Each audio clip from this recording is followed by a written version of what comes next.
So if one, and I appreciate your support, we're just kindred spirits Yes, there. ma'am. So if you had one word, you were talking about the comprehensive plan to help raise the, not just the hope, but actually put an action plan behind that. It would be, just if you list the top three, one is school choice, where parents have the option and empower them to choose the school or the education that's best for their child. Is that correct? It's the most critical because remember Patricia Lucky. The one you said. She's in San Antonio. Imagine the difference it would have made in her life when she had to go before the administrators at that school, and they told her that you have to go back to your school, and she had the financial means to say thank you very much for your service, but identify another school somewhere else that's willing and ready to educate her children. That's what parents. We came up with your bill. Your new title for your bill is "Give Mamas the Money." Oh, good. I'm happy with that. That's our title. Where we came, we say this is the "Give Mamas the Money" bill because mamas want the best for their babies, and they're going to use it no matter where it is, and whatever it takes. They're going to make sure their children get educated. And you have a lot of people, senators, and I need to say this. You have a lot of people breaking the law right now in Texas. A lot of mamas breaking the law because they're sending their kids to schools outside of their districts and using someone else's address just so that they could stay in that school. And when the districts challenge them, that's when the fear sets in, because not only are they going to put their kids out, that they are now put in a position where they may be sanctioned for breaking the law. That should not be in Texas. Texas is bigger and better than that. I love this state, born and reared here, grew up on Miss Barrett's bread in Fort Worth.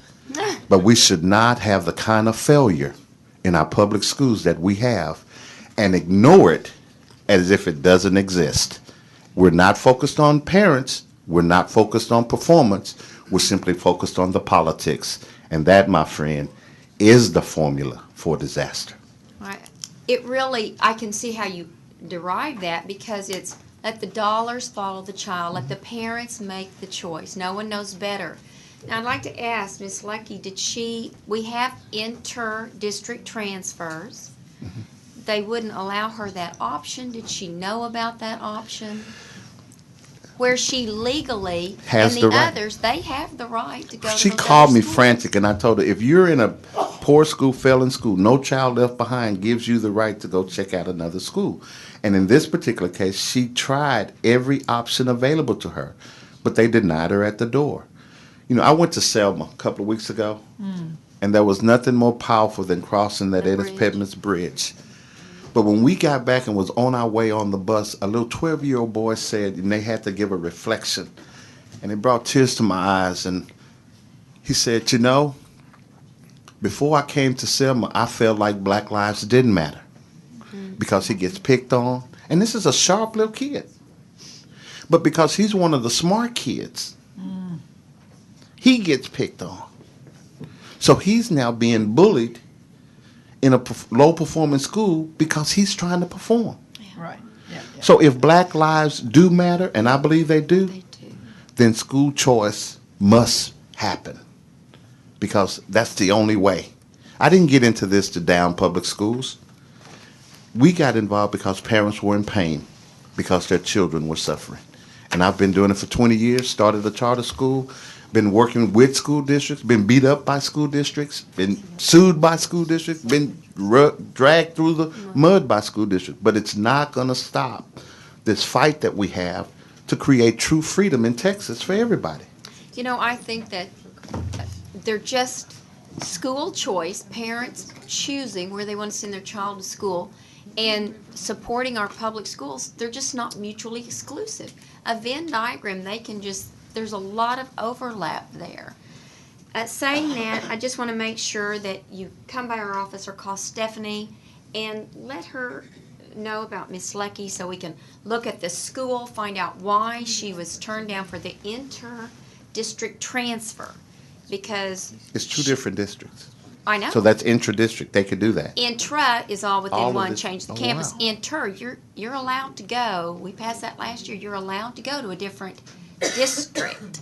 So we need to follow that as an example, because that's an example where you put something in to give at least a choice within public school. And if there's failure there, we just need to address I have that. to address. Thank you so much for your testimony today. Thank you all so very much. I have a quick Senator Corcourse. Yeah, thank you, Mr. Chairman. Pastor, when you talked about the east side versus the west side, and do you see a difference in the quality of teachers? Absolutely. Between those two? President Bush called it the soft bigotry of low expectations. And Dallas just got hit pretty hard on yesterday. I think WFAA did a report on the shortchanging those Title I schools, where they are actually using Title I money to supplant, other monies that should go there. They're not using the local money and the Title I money to help Sure. those kids. So what you're seeing happening is they're not putting the money over in those low-performing schools for teachers or other things. They're doing the bare minimum and utilizing federal dollars to do those things. We had a discussion about that on the A through F rating thing, bill that was, talking about Title I and how it flows, and it's almost in ways, ironically, a block grant that we strive so hard to get for Medicaid, but we can't get it.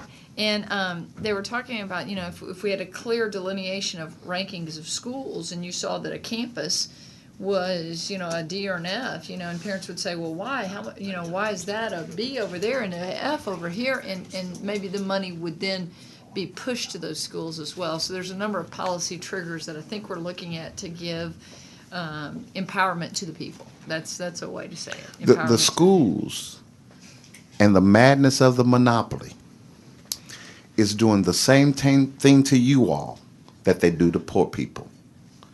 They subject them to things, they suspect them of things, and they reject them of things. And in many cases, most of it is not true. And that's what we see happening over and over and over again. These people are changing in terms of individuals, but their message is staying the same. Suspect, subject, and reject anything outside of what they're doing.